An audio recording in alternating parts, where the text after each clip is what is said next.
Are you ready to go into the unknown? Hey guys, name's Fen, playing some unknown mission thingy. Well, it's known, it's called 7 Shades of Mercury. This is the Grand Admiral Library, where the switch is different from all the other light switches, and it's also in the opposite direction. 3 entire readables to read, let's get to it. Oh, no, they're gold. They're valuable texts, you know, they're the texts that say, that tell people that the word was celebrate, and you don't want to tell people that. They'll be very disappointed. What? Here was the site of Master Grossclout's torture chamber, fondly remembered by all. As a sign from the Master Builder himself, the chamber was dismantled when the mechanical elevator crashed down on Grossclout's head, ending his life just as he was leaving the chamber. May he rest in the Builder's peace. Dismantled? Why? Why would you say such a thing if I can't get to it? There must be some catacombs underneath. Or not. I don't know. This seems a bit weird to me. And that's that, but then that doesn't do anything. I don't know, man. It seems like there should be like a little secret, but I guess not. Weird. Okay. So this door, in fact, does not require the grand key of... Now, what? This is it? Like, that was the library? Or does it continue here? Because if it continues here, then can I just use the key again? Well, no, I can't. So I can't even use the key again, like I said. It's incredible. Oh, no. Now, okay, this is a proper library. Look at... Oh, yeah.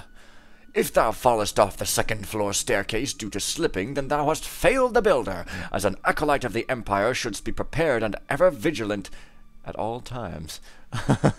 Wow, that's a strange way to say, hey, beware and don't slip off the stairs, y'all. Oh, I see, yeah, so it only goes this way. Well, that's definitely like a grand library or whatever it is. What is it called? Yeah, the Grand Library, yeah, that's what it is. Great men of history and key figures of this age, Volume 2. The Metal Order, Ferrum Muris. Many Ferrum Muris name themselves in the old tongue, in the manner of the island from which they come. They also have a queer tradition for numbering their ancestral relations. Mencipius I, the first. The first Ferrum Muris of renown and regarded by some as the true father of the Order, as many technological advancements and principles are attributed to him. He was said to have had a vision of an anvil blazing in the womb of the earth before he made his renowned advancements in the field of transportation technology. His ancient treasured orb is on display in the Athelonium Imperial Museum. Pay attention, Fen. Asclepius VI, under the command of this Ferrum general, the famous walls of Elassius, stretching all around the forests of Darkmere, like in Hexen, were completed. Councillor Glorsky, the first Ferrum figure of note, not to have been born on the famous isle, Councillor Glorsky nonetheless won many admirers through his plans for industrious process. His first book, Terralines, drew much attention to Glorsky's resource management skills, and with some help from the best Hammerite minds of this age, was able to bring the Imperium to its present state of might and majesty. Chancellor Zini... Now we're just getting alien sounding, come on here. The second, credited with inventing gunpowder.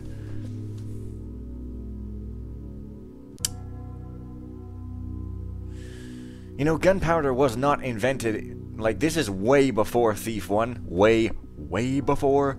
Gunpowder was not in Thief 1 because nobody had guns and there were no robots shooting stuff. It wasn't until Thief 2 that you could even make the claim that maybe it was invented. But hey, okay then. Chancellor Protunsky I, creator of the ferromagnetic train carrier, the fastest and most cost-effective transportation in the Empire. Alexander, the last Ferrum royalist, who set up a solid alliance between the Imperial troops.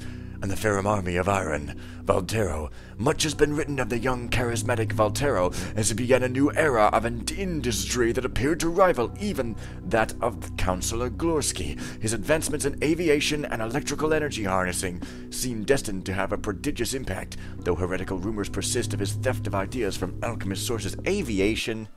Give me a break. This is completely made up. I mean...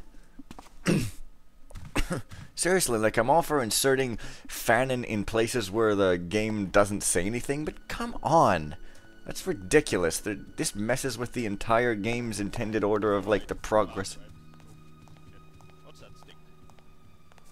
of technology, and that guy's walking fast.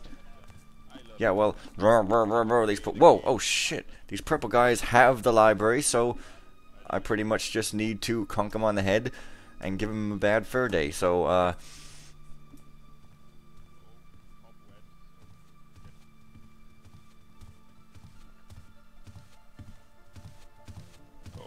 Cobwebs, oh, get off. Oh no, oh cobwebs, oh get off. Falls upon me. Yeah, well he's got a scary skull mask and that means I gotta run away in fear. Ah! No, but seriously. Oh. Alrighty, well, it looks like, oh, he was already looking for no reason. He must have seen that guy. Now, I've got some hammer spell scrolls, of course, but it'd probably kill people, so I'm not too sure why I'm even allowed, why would even...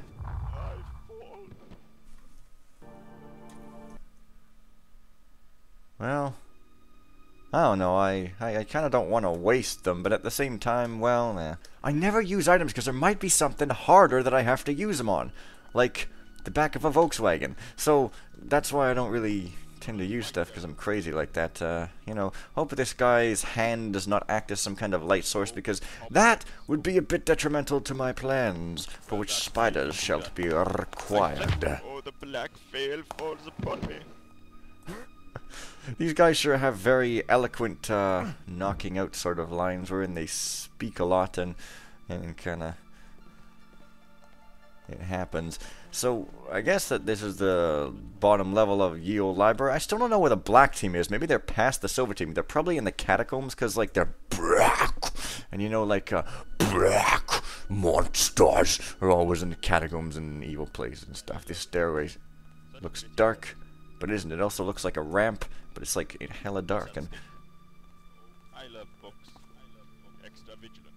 Eye of the tiger. I love books. Extra vigilant. Eye of the tiger. Okay, he loves books. Good for him. I flicked an imperial coin. Well, that's my duty done. I love books. I flicked an imperial I love coin. books. Well, good for you. You can have the I love books meme for Halo 10 or whatever. Personally, I don't really care about Halo that much, but that has nothing to do with anything. Although I've never played it, so it's one of those glorious games that I just judge based on absolutely nothing. What? What? Did somebody shout and see me? Wow, I thought I was going to collect there, but it was not to be, which is good. I like things that are not to be if they're not to be good, because then they don't be, and then the be-ness doesn't happen, and everybody's happy, so... By the Emperor. Who was that? Hi! You are going to become unconscious very soon. Sometimes jokes do not form themselves very well, and thus I just have to go with it. Certainly can't edit this part or anything. No. This guy's a bit of a pain. You know, he's kind of... He turns around and he becomes annoying. Uh-oh. It's one of them white devils. Excuse me, white devil? Pish and tush to you, sir. I love books.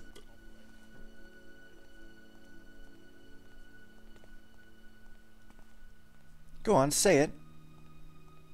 Wait a minute. Oh, cobwebs. Oh, get off. I love books. Well, that's my duty done. I flicked an imperial coin. My spiritual sense is tingling. Your spiritual sense is tingling. Oh, well. You flipped an imperial coin and it said you would win. Great. I'm just sort of stuck in a time loop in these libraries, you know, just... And then, of course, there's this big old marble floor, and the guy's like, "Oh, I'm starting on a marble floor. Hey, you, turn around, you goddamn freaking bleepity bleep bleep bleep God. Oh, cobwebs. Stupid! Oh, get off. Turn! I don't have time for you stupid piece of Oh, look at me, I'm an AI and I never turn around. Wow, whoop-de-doo. Oh, yeah, okay, he did. Never mind. Yeah, well, now this guy has to cycle around again. Meantime, let's collect some loot, I guess. The Precursors are not simply the priests of the Imperial world, though they are oft mistaken as such. Though it is true that many priests find their true vocation in the Precursor Order, due to the scholastic and pastoral work involved, the Precursors are also strongly represented in the Council, even though they're supposed to be their own culture before any of these guys, but hey, let's just rip the canon apart some more. Their origins are twinned with our own Hammerite Empire, but where they diverge is usually in the field of education. Their style is customarily unique, employing meditation as opposed to prayer, and they can become most admirable ambassadors on the strength of their personality. They achieve most recognition when the Empire is threatened in a religious and/or theistic fashion, often directing the hammers on these occasions. Not content with mere worship, they achieve much through gesture, communication, and study. When threatened, they are trained to fight in all manner of methods to confuse, defeat, and above all, to educate the enemy.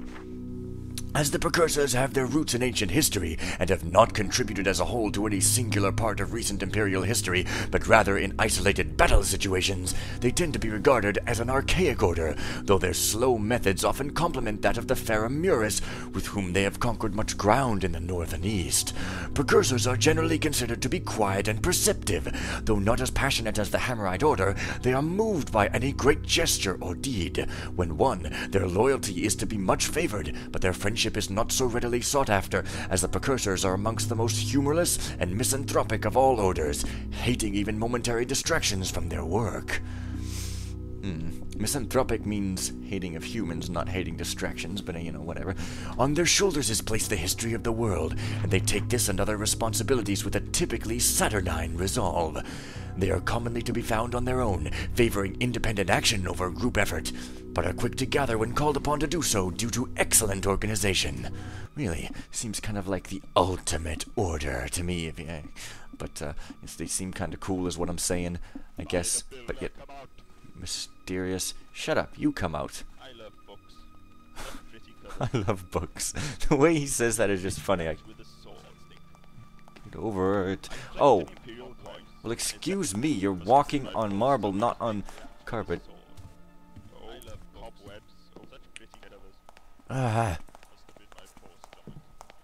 What? Man. What's that? Oh, the black veil falls upon me. Yep.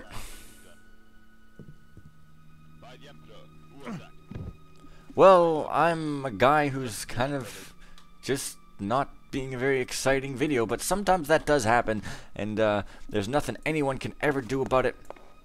I fall. Except nothing. Yeah. Our mages have finally mastered the most important Imperial Magister skills. Manipulation of Universium Compendium molecular energy, such as creating a phasium handheld blue hammer, unnecessary commas, out of thin air for pounding thine enemy into submission.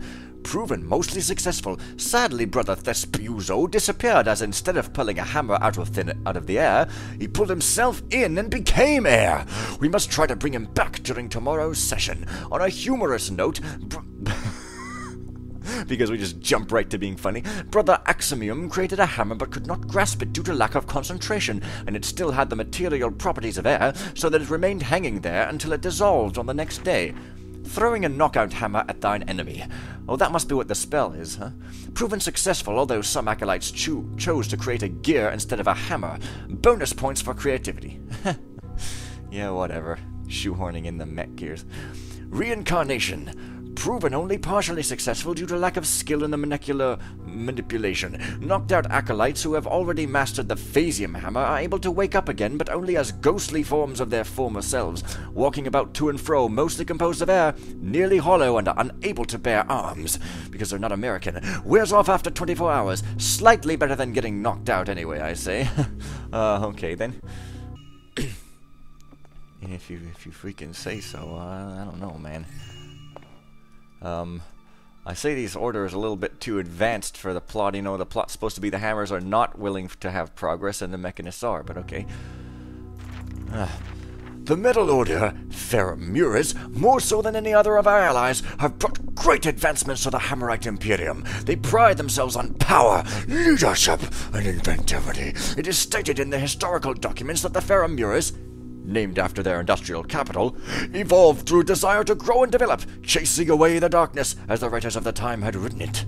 The Metal Order share a tense but successful relationship with the mainland, recruiting many youngsters after having opened their doors to non-Ferrum-born acolytes only in recent history.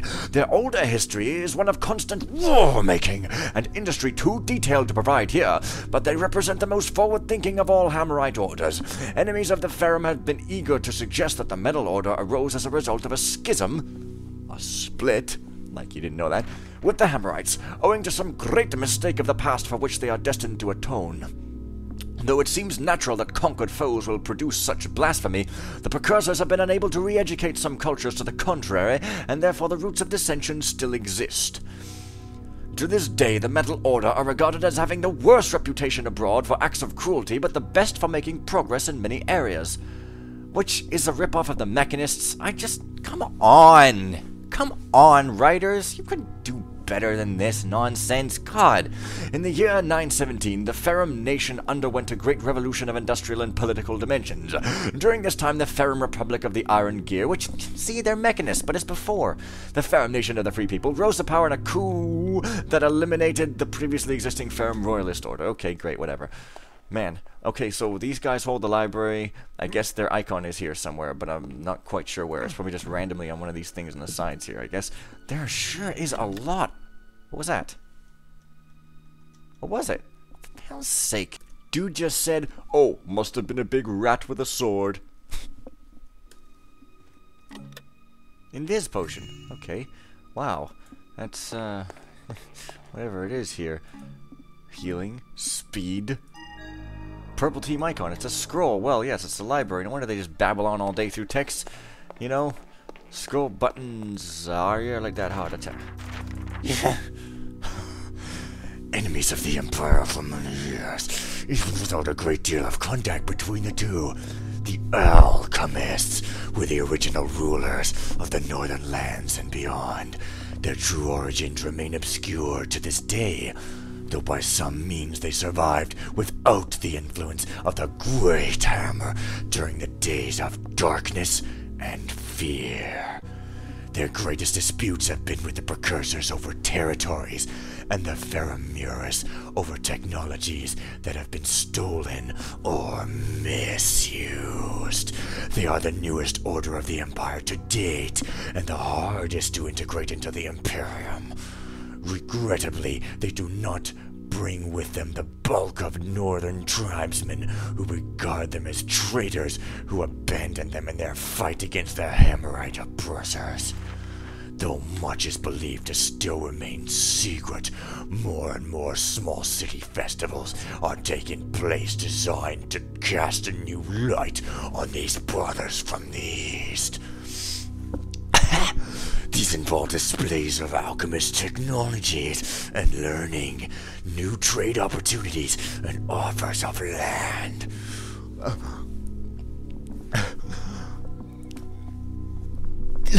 In return for a new headquarters at Cupernum and various buildings elsewhere throughout Athlon.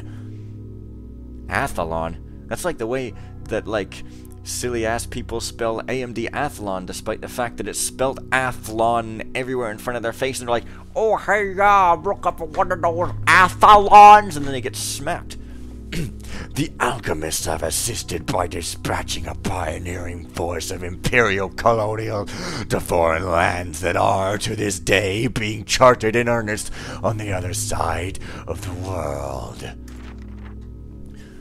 Though the locations in the old cities of the Alchemists remain obscure, the new harbor town of Dayport is rapidly becoming a bustling metropolis with a life, culture, and character of its own. Communications between the old world and the new, however, remain very poor, given the treacherous sea conditions that only Alchemist ships seems to be able to cross.